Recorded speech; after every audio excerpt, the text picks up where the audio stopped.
നമസ്കാരം, ഞാൻ Vivek Balakrishnan. Super star Rajinikanth നമ്മുടെ മലയാള നടനായ സൗബിൻ ഷാഹിറിനെ കഷണ്ടി എന്ന് വിശേഷിപ്പിച്ചു. അതുപോലെ തന്നെ നമ്മുടെ ബോളിവുഡ് സ്റ്റാറായ അമീർ ഖാനെ കുള്ളൻ എന്നും വിശേഷിപ്പിച്ചു. ഇത് അദ്ദേഹം കൂലി എന്ന സിനിമയുടെ പ്രൊമോഷന്റെ ഭാഗമായി തമിഴ്നാട്ടിൽ നടന്ന ഒരു പ്രോഗ്രാമിലാണ് ഇത് പറഞ്ഞത്. അത് അദ്ദേഹം ഓരോരുത്തരെ മെൻഷൻ ചെയ്യുന്ന കൂട്ടത്തിൽ പറഞ്ഞതാണ്.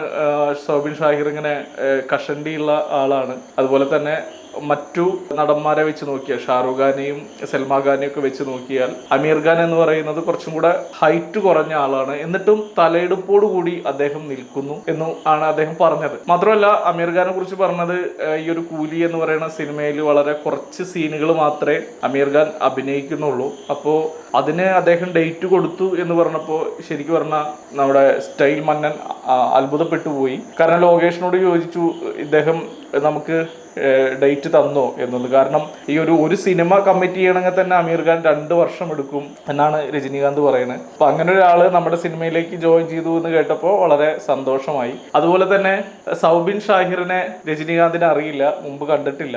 അപ്പോ ഇങ്ങനെ ഒരാള് നമ്മുടെ സിനിമയിൽ ജോയിൻ ചെയ്യുന്നത് എത്രമാത്രം ആ കഥാപാത്രം ബെറ്റർ ആക്കും എന്നുള്ളൊരു കൺഫ്യൂഷൻസ് ആർക്കുണ്ടായിരുന്നു? രജനീകാന്തിനുണ്ടായിരുന്നു. അപ്പൊ അത് ലോകേഷുമായി പങ്കുവെച്ചു. എന്താണ്, എനിക്ക് വലിയൊരു ഐഡിയ ഇല്ല അദ്ദേഹത്തെ കുറിച്ചിട്ട് എന്ന് പറഞ്ഞു. നോക്കുമ്പോൾ സൗബിൻ 2 ദിവസം അഭിനയിച്ച ഷോട്ടുകളെല്ലാം ഇദ്ദേഹത്തിന് കാണിച്ചു കൊടുത്തു. ആ ഒരു പാട്ട് സീൻ കണ്ടപ്പോൾ തന്നെ രജനീകാന്ത് അത്ഭുതപ്പെട്ടു പോയി എന്നാണ് പറഞ്ഞത്. അപ്പോൾ ശരിക്കും പറഞ്ഞു കഴിഞ്ഞാൽ ശ്രീ രജനീകാന്ത് അദ്ദേഹം സൗബിൻ ഷാഹിറിനെ കഷണ്ടി എന്നൊക്കെ അതിസംബോധന ചെയ്തിട്ടുണ്ടെങ്കിൽ സത്യം പറഞ്ഞു കഴിഞ്ഞാൽ അതൊരു ഓസ്കാർ അവാർഡ് ആയിരിക്കും ചിലപ്പോൾ സൗബിൻ ഷാഹിർ കണക്കാക്കുണ്ടാവുക. കാരണം അങ്ങനെയാണല്ലോ, അത് അദ്ദേഹം അങ്ങനെ നമ്മളെ മെൻഷൻ ചെയ്യുന്നു അല്ലെങ്കിൽ അങ്ങനെ വിളിക്കുന്നു എന്ന് പറയുമ്പോൾ അദ്ദേഹത്തിന്റെ മനസ്സിൽ ഈ ഒരു മനുഷ്യനെ അത്രയധികം ആഴത്തിൽ ഇറങ്ങിയിരിക്കുന്നു എന്നല്ലേ വേണ്ടത് നമ്മൾ മനസ്സിലാക്കുക. പിന്നെ ഇത്രയും പ്രായമുള്ള ആളുകളെ കുറിച്ചിട്ടൊക്കെ നമുക്ക് അറിയാവുന്നതാണ്.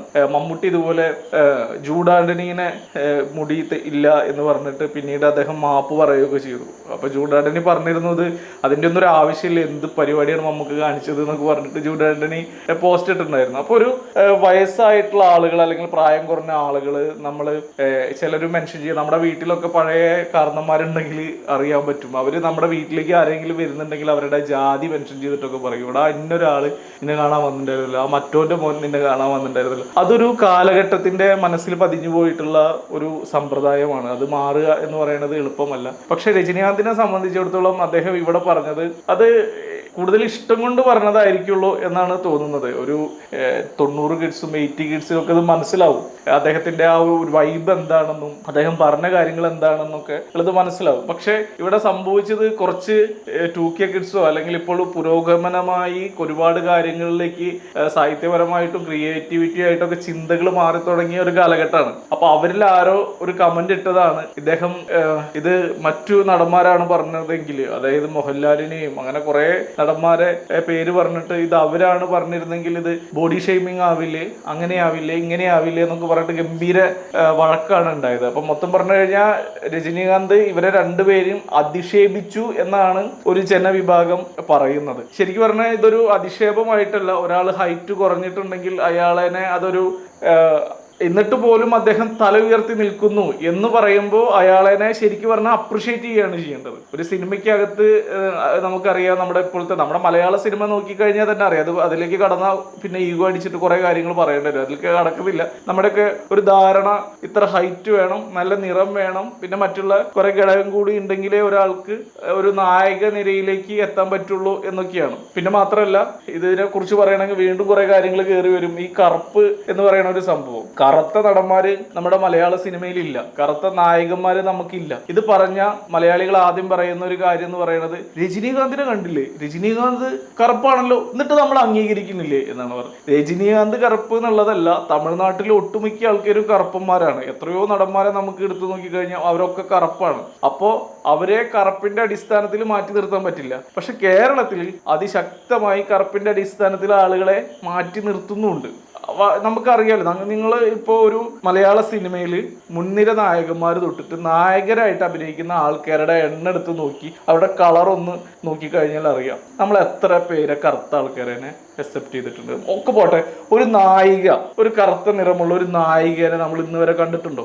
അപ്പോൾ എന്നിട്ട് ഇതുപോലുള്ള ആളുകളൊക്കെയാണ് ഈ പറയുന്ന ഇദ്ദേഹത്തിന്റെ പറഞ്ഞ കാര്യത്തിന്റെ വീഡിയോക്ക് നേരെ കമന്റ് ചെയ്തിട്ടുള്ളത്. സൗബിനെ കഷണ്ടി എന്ന് വിളിച്ചു, അങ്ങനെ വിളിച്ചു, ഇങ്ങനെ വിളിച്ചു എന്നൊക്കെ പറഞ്ഞിട്ട് ഗംഭീര തല്ലാണ്.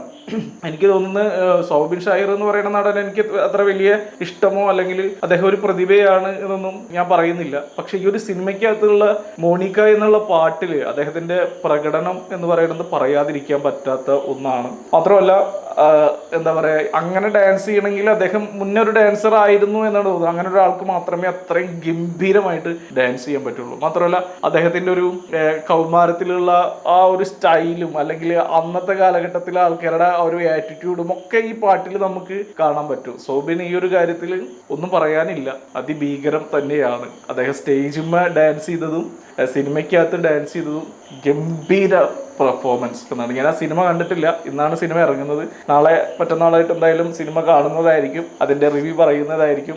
ഇപ്പോൾ നടന്നുകൊണ്ടിരിക്കുന്നതൊക്കെ കണ്ടപ്പോൾ നല്ല റിവ്യൂസ് ആണ് വരുന്നത്. എന്തായാലും നല്ല പടമായിരിക്കട്ടെ. ഇതുപോലത്തെയുള്ള ഈ ബാലിശമായിട്ടുള്ള കുറെ കമന്റുകൾ അല്ലെങ്കിൽ കുറെ ആരോപണങ്ങൾ ഇതെന്തായാലും ഈ സിനിമയുടെ പ്രൊമോഷന്റെ ഭാഗമായിട്ട് ഈ സിനിമയെ ഒന്നും കൂടെ പബ്ലിസിറ്റിയിലേക്ക് കൊണ്ടുവരുള്ളൂ എന്ന് തന്നെയാണ്. അതിനൊരു പോസിറ്റീവായിട്ട് അത് സംഭവിക്കുള്ളൂ എന്ന് നമുക്ക് എല്ലാവർക്കും അറിയാം. എന്നാലും ഇത്ര ബാലിശമായിട്ടുള്ള കാര്യങ്ങൾ എന്താ പറയാ ഉന്നയിക്കാതിരിക്കുക എന്നുള്ളതാണ്.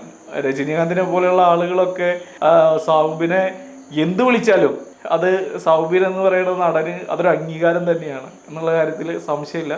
അതുപോലെ തന്നെ അമീർ ഖാനെ നമുക്ക് ഒരു കുള്ളനായിട്ട് എന്ന് ആര് പറഞ്ഞാലും അമീർ ഖാനൊക്കെ നമ്മുടെ ഹൃദയത്തിൽ കയറിയ നടന്മാരാണ്. അപ്പോൾ അതൊക്കെ അങ്ങനെ തന്നെ നിലനിൽക്കുന്ന ആളുകളാണ്. എന്തായാലും ഈ കൂലി എന്ന് പറയുന്ന സിനിമ ഇപ്പോൾ വളരെ വിജയിച്ച് വളരെ എല്ലാവർക്കും ഇഷ്ടപ്പെട്ട് മുന്നോട്ട് പോയിക്കൊണ്ടിരിക്കുകയാണ്. അപ്പോൾ അതിൻ്റെ വിശേഷങ്ങളുമായിട്ട് അടുത്ത ദിവസം വരുന്നതാണ് എന്ന് മാത്രം പറഞ്ഞുകൊണ്ട് നിർത്തുന്നു. നന്ദി, നമസ്കാരം.